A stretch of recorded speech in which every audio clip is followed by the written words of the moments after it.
Shalom Bapak Ibu peserta Bible Study yang terkasih. Kita bertemu kembali di dalam pembelajaran Alkitab dari Perjanjian Baru. Hari ini kita akan belajar bersama-sama tentang Matius pasal 18 ayat 12 sampai 20. Di situ nanti kita akan belajar dua perikop, yaitu yang pertama perumpamaan tentang domba yang hilang, dan yang kedua tentang menasehati sesama saudara. Nah, kita mulai dari perumpamaan tentang domba yang hilang. Ini adalah suatu perumpamaan yang fokus pada hal yang utama. Hal yang utama di sini adalah bagaimana perhatian dan sayangnya seorang gembala pada seekor domba yang hilang. Hal ini dapat kita lihat dalam ayat 12. Matius 18 ayat 12 berkata, "Bagaimana pendapatmu?" Ya, jadi pembaca ditanyakan tentang pendapatnya, pembaca atau pendengar ya. Selanjutnya dikatakan, jika seorang mempunyai 100 ekor domba dan seekor diantaranya sesat, tidakkah ia akan meninggalkan yang 99 ekor di pegunungan dan pergi mencari yang sesat itu? Sebuah pertanyaan yang diberikan. Bertanya tentang apa pendapatmu? Kalau pertanyaan itu ditujukan pada saya, maka saya menjawab, betapa sayangnya seorang pemilik domba pada semua domba-dombanya. Hilangnya cuma satu. Dia masih mempunyai 99, bukan? Apa susahnya jika yang satu itu dibiarkan saja hilang? Nah, apa yang sedang diperbincangkan, ini merupakan gambaran. Pemilik domba adalah Tuhan Yesus sendiri. Domba-domba adalah orang-orang yang sudah percaya kepada Tuhan Yesus. Orang-orang percaya yang sudah masuk dalam kawanan penggembalaan. Domba yang hilang bicara tentang orang percaya yang salah jalan atau tersesat. Tuhan Yesus sangat peduli terhadap orang-orang percaya yang seperti ini, sehingga ia mencari mereka sampai ketemu.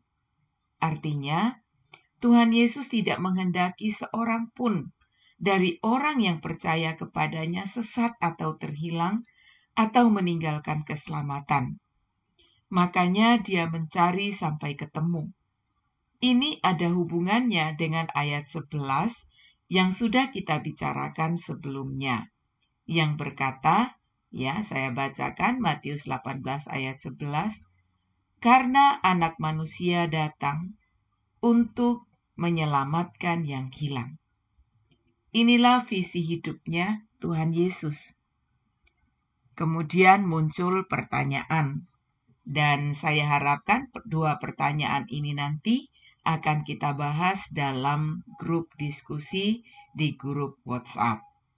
Apa pertanyaannya? Yang pertama, apakah ada kemungkinan jika orang yang percaya Yesus itu meninggalkan keselamatan yang diperolehnya, lalu bagaimana nasibnya? Yang kedua, kira-kira apa penyebab seseorang bisa terhilang atau tersesat? Kita lanjutkan dengan Matius 18 ayat 13. Dan aku berkata kepadamu, sesungguhnya jika ia berhasil menemukannya, lebih besar kegembiraannya atas yang seekor itu daripada atas yang ke-99 ekor yang tidak sesat. Jika ada seorang yang percaya Kristus yang hilang atau tersesat, kemudian dia ditemukan kembali, maka dikatakan ada sukacita yang besar. Di sini kita melihat bahwa betapa berharganya seseorang yang terhilang atau tersesat di hadapan Tuhan. Sehingga pada saat dia menemukan atau orang yang tersesat ini ditemukan atau bertobat, maka ada sukacita yang besar. Kalau kita lihat di Lukas, ya, Lukas mencatat pencarian yang dilakukan bukan hanya sekedar mencari, tetapi mencari sampai menemukannya. Ada usaha yang maksimal. Dan jika sudah berhasil, Lukas 15 ayat 5 dikatakan seperti ini. Dan kalau ia telah menemukannya, ia meletakkannya di atas bahunya dengan gembira. Ya, ketika sudah ditemukan, bukan diadili, bukan dimarahi, tetapi dipikulnya dengan gembira. Kegembiraan yang dimiliki melebihi kelelahannya saat mencari. Dan selanjutnya dikatakan ayat 6 dari Injil Lukas 15, dan setibanya di rumah, ia memanggil sahabat-sahabat dan tetangga-tetangga, serta berkata kepada mereka, bersukacitalah bersama-sama dengan aku, sebab dombaku yang hilang itu telah kutemukan. Kegembiraan itu ditunjukkan kepada sekelilingnya. Dia mengekspresikan betapa gembiranya dia menemukan dombanya yang tersesat atau yang hilang itu. Selanjutnya di dalam Lukas 15 ayat 7, di sana dikatakan, aku berkata kepadamu, demikian juga akan ada sukacita di sorga, karena satu orang berdosa yang bertobat, lebih daripada sukacita karena 99 yang benar, yang tidak memerlukan pertobatan. Nah, dikatakan di dalam Matius 18 ayat 14, demikian juga Bapamu yang di sorga tidak menghendaki supaya seorang pun dari anak-anak ini hilang. Bapak Ibu yang terkasih, begitu besar kasih Allah bagi kita. Puji Tuhan. Nah, Bapak Ibu, dari perikop ini pelajaran apa yang bisa kita ambil? Yang pertama, betapa berharganya seorang yang tersesat bagi Tuhan Yesus. Dia tidak sekedar menunggu, tapi dia mencari serta menemukannya. Karena itu bagi kita yang sudah menjadi domba-dombanya Tuhan Yesus, jangan mengambil jalan sendiri agar tidak tersesat ya. Taatlah selalu pada tuntunannya, jangan memisahkan diri dari kawanan penggembalaan. Lalu yang kedua, jika saat ini ada di antara kita yang lagi terhilang atau tersesat, Tuhan Yesus mencarimu. Dia merindukanmu. Dia menginginkanmu bertobat dan selamat. Yang ketiga, kasih Allah bagi kita sangat besar. Mari kita bersyukur dan mau mengasihinya juga dengan senantiasa taat kepadanya. Dan yang keempat, seperti Tuhan Yesus yang mengasihi orang yang terhilang atau yang tersesat, hendaklah kita juga mengambil tanggung jawab untuk mengasihi yang terhilang serta mencari mereka. Amin. Selanjutnya kita lihat perikop yang kedua dari Injil Matius 18 ayat 15-20, yakni tentang menasehati sesama saudara. Untuk ini saya akan bacakan bagi Bapak Ibu. Ayat 15 mulai. Apabila saudaramu berbuat dosa, tegurlah dia di bawah 4 mata. Jika ia mendengarkan nasihatmu, engkau telah mendapatkannya kembali. Jika ia tidak mendengarkan engkau, bawalah seorang atau 2 orang lagi, supaya atas keterangan 2 atau 3 orang saksi, perkara itu tidak disangsikan. 17. Jika ia tidak mau mendengarkan mereka, sampaikanlah soalnya kepada jemaat. Dan jika ia tidak mau juga mendengarkan jemaat, pandanglah dia sebagai seorang yang tidak mengenal Allah, atau seorang pemungut cukai. 18. Aku berkata kepadamu, sesungguhnya apa yang kamu ikat di dunia ini akan terikat di sorga, dan apa yang kamu lepaskan di dunia ini akan terlepas di sorga. Dan lagi aku berkata kepadamu, jika 2 orang daripadamu di dunia ini sepakat meminta apapun juga, permintaan mereka itu akan dikabulkan oleh Bapakku yang di sorga.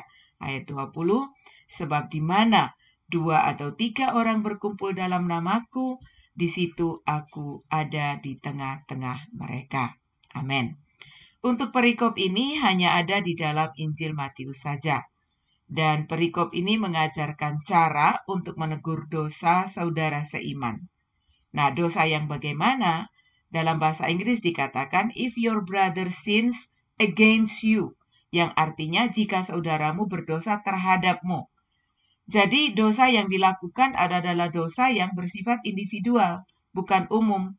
Dan perkataan against you itu adalah dosa yang menentang kamu, ya, yang menentang kamu. Nah, tahapannya adalah, ya, jadi tahapan pada saat kita di saat saudara kita itu berbuat salah kepada kita dan dosanya itu dosa yang menentang kita, maka ada tahapan yang kita harus lakukan, yaitu yang pertama kita menegur dia secara 4 mata.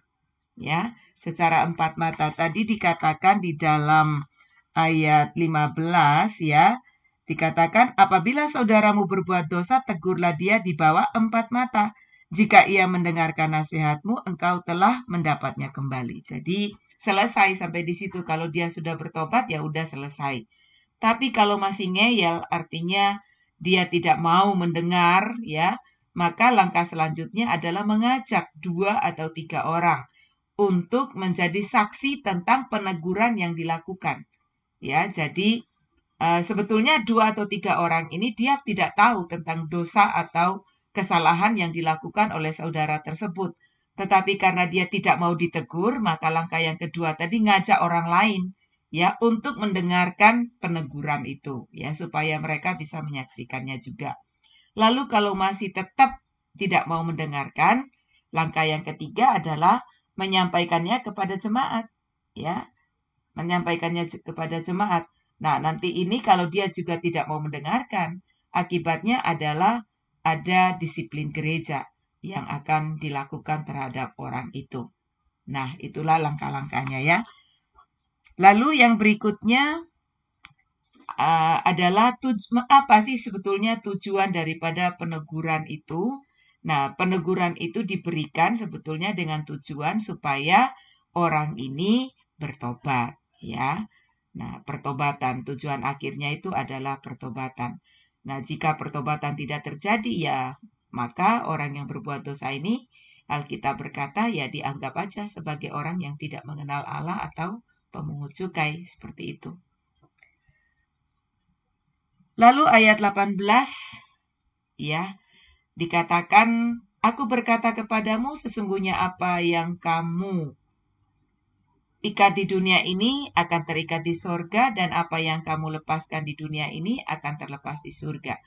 Ayat 18 ini pernah diucapkan Tuhan Yesus kepada Petrus, ya, dalam Matius 16 ayat 19. Ya. Di sana dikatakan, kepadamu akan kuberikan kunci kerajaan sorga. Apa yang kau ikat di dunia ini akan terikat di sorga, dan apa yang kau lepaskan di dunia ini akan terlepas di sorga. Ya, jadi dalam ayat 18 ini konteksnya tentang bagaimana sikap gereja yang benar terhadap seseorang yang tidak mau bertobat. Jadi Tuhan itu setuju, ya, sepakat, ya, dengan sikap gerejanya. Sehingga ada kata apa yang kau ikat dan apa yang kau lepaskan. Nah, ini bicara di dalam tradisi Yahudi, ikat itu artinya larang, lepaskan itu artinya izinkan. Jadi dalam tradisi itu kalau mengikat itu artinya melarang, kalau melepaskan itu artinya mengizinkan. Nah, itu, ya.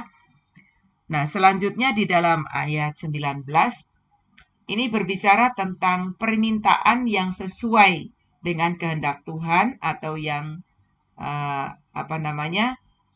yang sesuai lah gitu, ya, artinya yang sesuai. Bukan permintaan yang melanggar aturan firman Tuhan. Jadi hanya permintaan yang sesuai dengan kehendak Tuhan yang pastinya akan dikabulkan. Dalam berdoa juga diperlukan yang namanya sepakat, ya. Sepakat itu artinya sama-sama memiliki tujuan atau maksud yang sama.